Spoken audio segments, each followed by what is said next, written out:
একেবারে লখিমপুর খেরির চাইতেও জঘন্যতম ঘটনা। ছাত্রদের উপরে গাড়ি চালিয়ে দিয়ে নাটকবাজি করে শিক্ষামন্ত্রী, মুখ্যমন্ত্রী একটা শব্দ উচ্চারণ করতে পারলেন না, শিক্ষামন্ত্রীকে প্রশ্রয় দিলেন। আর শিক্ষামন্ত্রীর এই মনোভাবের দ্বারা প্ররোচিত হয়ে পুলিশ লেগে পড়লো লাঠি চালাতে।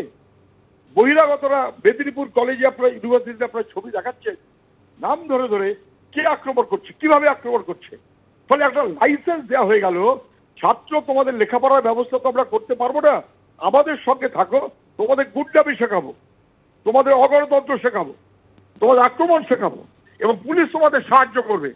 যেভাবে পুলিশ তৃণমূল, এটা খুব দুর্ভাগ্য হচ্ছে। মুখ্যমন্ত্রীর কাছে আমি আবার বলবো, আপনি হয় বলুন ব্রাত্য বসু ছাত্রদের উপরে গাড়ি চালিয়ে ঠিক কাজ করেছে, প্রমোশন দিন, আর না হলে বলুন ব্রাত্য বসু অন্যায় করেছে, গ্রেপ্তার করুন। এটা না করার মধ্য দিয়ে দুষ্কৃতীদেরকে প্রশ্রয় দেওয়া হচ্ছে, বহিরাগতদের এনে ছাত্রদের উপর আক্রমণ করা হচ্ছে, এবং ভবিষ্যৎটা আমাদের পরের প্রজন্মের সর্বনাশ করার চেষ্টা করছে পুলিশ, তৃণমূলের গুন্ডা বাহিনী, পিছনে নেতা। মেদিনীপুর জেলা জুড়ে বিভিন্ন কলেজ বিশ্ববিদ্যালয়ে কিন্তু এই দাপাদাপির ছবি দেখা যাচ্ছে। এবার আপনাদের দেখাবো বিদ্যাসাগর বিশ্ববিদ্যালয়, যেখানে একেবারে 1 নম্বর গেটের সামনে ডিএসও তারা কর্মসূচি তাদের চলছিল, এবং সেখানে পুলিশ বাধা দেয়, টেনে হিচড়ে ডিএসও সমর্থকদের পুলিশ ভ্যানে তোলা হয়।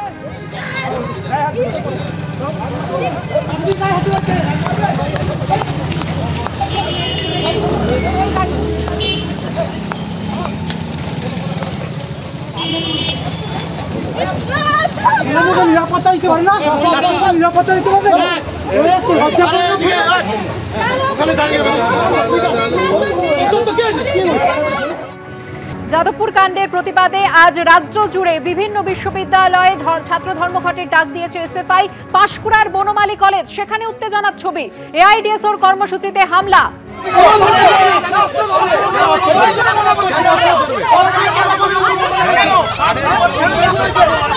খবর নেই আপনাদের কাছে, টাকা নেই আপনাদের কাছে।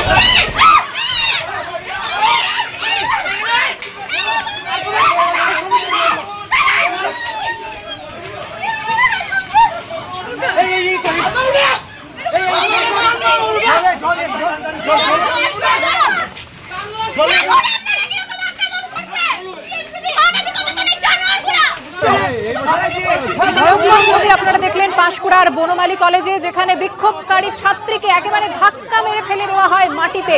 যে অভিযোগ করছে টিএমসিপির বিরুদ্ধে হামলার অভিযোগ, এআইডিএসওর কর্মসূচি, সেই কর্মসূচিতে এই হামলা।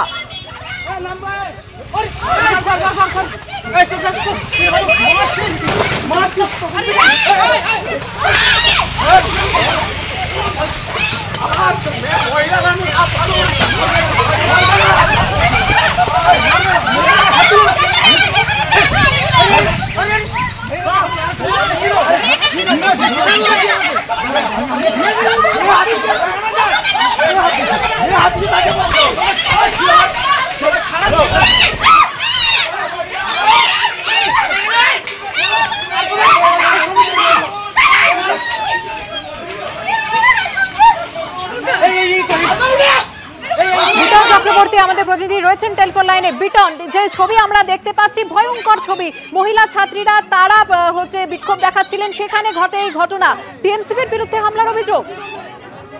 একদম টিএমসিপির বিরুদ্ধে কিন্তু এই হামলার অভিযোগ উঠেছে। এবং তুমি জানো, যাদবপুর কাণ্ডের প্রতিবাদেই কিন্তু যারা বাম ছাত্র সংগঠন, তারা কিন্তু বিভিন্ন কলেজে তারা আজকে বিক্ষোভে ডাক দেয়, সেখানে ধর্নার ডাক দেয়, অবরোধের ডাক দেয়। সেই রকম কিন্তু আজকে সকাল থেকে যেটা আমরা দেখতে পেলাম যে এই পাঁশকুড়া বনমালী কলেজে সেখানে এআইডিএস এর তরফ থেকে কিন্তু সেখানে পিকেটিং করা হয়, অবস্থান বিক্ষোভ করা হয় এবং তারা কি কারণে ধর্মঘট করছেন সেটাও কিন্তু যে সমস্ত ছাত্রছাত্রীরা আছে তাদেরকে বোঝাচ্ছিলেন। তাদের যেটা মূলত অভিযোগ যে তারা যখন এই পিকেটিং করেন সেই সময় তৃণমূল ছাত্র পরিষদের বেশ কয়েকজন সদস্য তারা বাইকে করে আসে, তারা ঢুকতে বাধা দেওয়া, সেই নিয়ে প্রথমে বচসা হয়। তারপর কিন্তু তুমি দেখতেই পাচ্ছ ছবিতে যেরকম ভাবে ধরা পড়েছে যে একে অন্যের দিকে তেড়ে যায় এবং দুপক্ষের মধ্যে হাতাহাতি, সেখান থেকে মারপিট শুরু হয়। এমনকি যে সমস্ত তৃণমূল ছাত্র পরিষদের সদস্যরা আসছিলেন বলে অভিযোগ, তারা কিন্তু মহিলা যারা বিক্ষোভকারী ছিল তাদেরকেও রেয়াত করেনি, তাদেরকেও কিন্তু ছেলে মারধর করা হয়। ধন্যবাদ বিটন।